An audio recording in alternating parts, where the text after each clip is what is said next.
Hello witches, and welcome back to Activist Witch, where we discuss witchcraft and activism.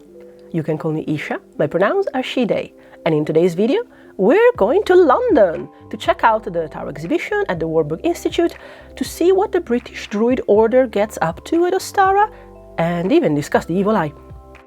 But before we get started, let me remind you that I've opened a Ko-fi. And if you like what I do here, you can support me directly there with a one-off donation, a monthly donation, or even get a tarot reading with me Italian style. The low-income option starts at £5, but the number of tarot readings are limited to just a few per month now, so if you don't find any available, check again on the 1st of the next month. And if you decide to support me there, thank you so very much. So the Druid Order is a neo-pagan group that meets to discuss philosophy and mythology and maintain a connection to the earth, and it started in the 1700s as a reconstitution of the Oxford Grove of Druids, who were apparently persecuted by the order of the Bishop of Oxford and the Roman Church. Their records were burnt in 1166, but their memory remained.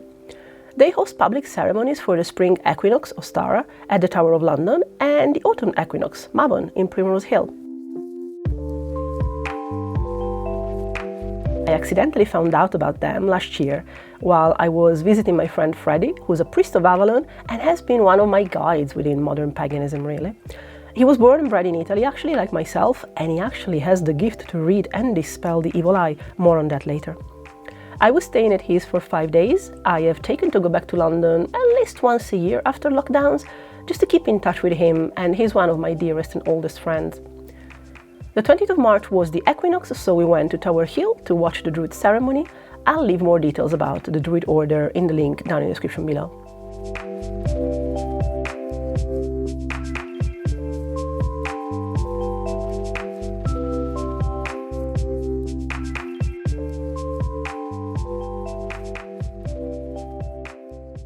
I wish I walked around the city more, especially because I'm not here often. The weather was good for it, but hey, that's chronic illness for you. After going to the Druid ceremony, the day was basically done for us.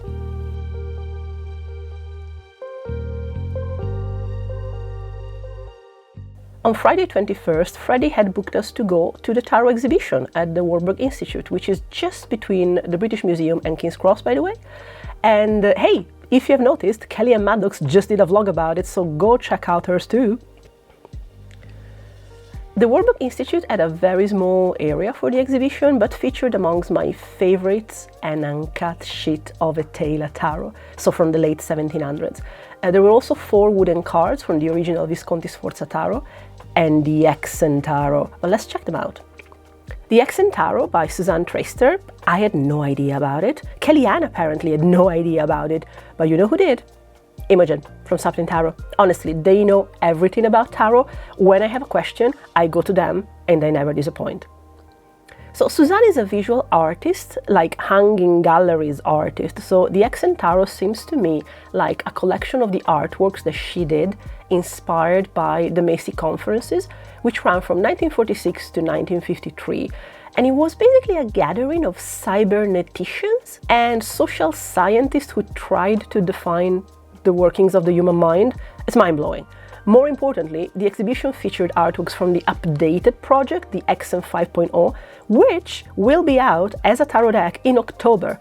And I love how progressive and aware of the change of times it is. It looks like it will be much more inclusive and conscious. And there were, of course, the 9 original paintings of Lady Freida Harris of the Thoth Tarot.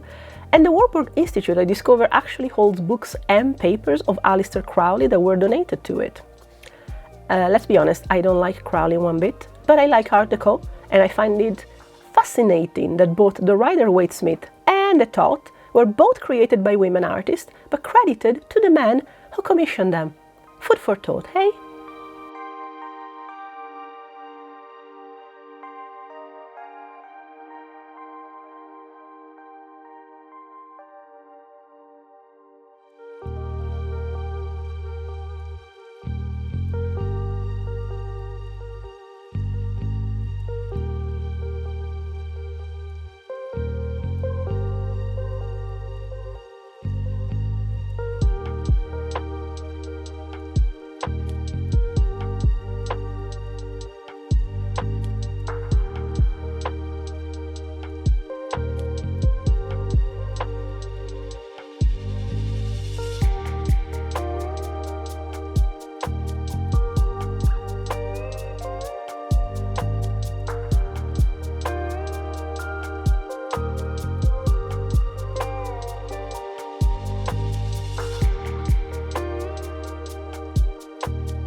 There was indeed the uncut Etteilla, which interestingly, along with the Marseille, it's the main tradition and meanings that Italian cartomancers still use to this day, and shares a lot of meanings with the Sibylla oracle too.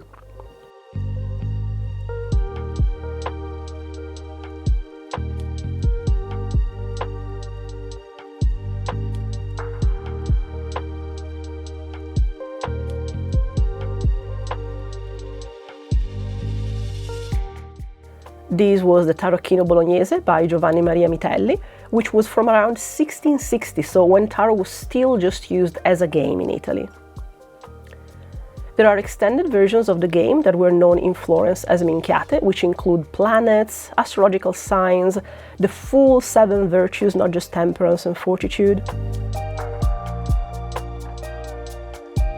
There was the handmade tarot deck by Austin Osman Speyer. He was a lot into sigil making and automatic writing, and his work as an occultist is considered a foundation of chaos magic.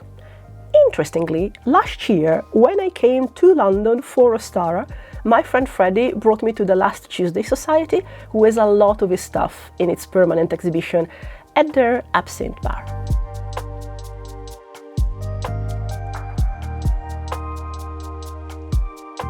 In the last part there were modern decks, and I loved to see a bit more representation, like the Dust to Onyx Tarot by Courtney Alexander, who I think also did tarot readings at the exhibition. Like, they had talks, tarot readings event. It's really quite cool. It's free, and it goes on until the end of April, so if you happen by London, it'd be a nice thing to do.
It's also super close to Treadwell Books, which is one of the oldest esoteric stores in London, just saying. Now, in case you're interested in learning more about Italian folk magic tradition, my friend Freddie is one of those who have the ability to read and dispel the evil eye. So every time I'm at his, I just ask him to check, just in case. The fascinating thing this time is that even though it seemed I had someone trying to do a stuff to me, as soon as the drops of oil touched the water, they would dispel on their own. So Freddie's take was like, anything you're doing for protection, keep on, it's working. Let me know if in the future you'd be interested to have a chat and know more about Freddie, and we'll see to make it happen. Well, I hope you had a nice time in London with me. I hope if you go to London yourself for the tarot exhibition, you'll share, let me know. I'd love to link to your stuff. I also wrote a Substack about some reflections that I had post-London, so for that, check out the link in the video description below. And until the next video, I really hope that we can hex the patriarchy together, because there's need for it.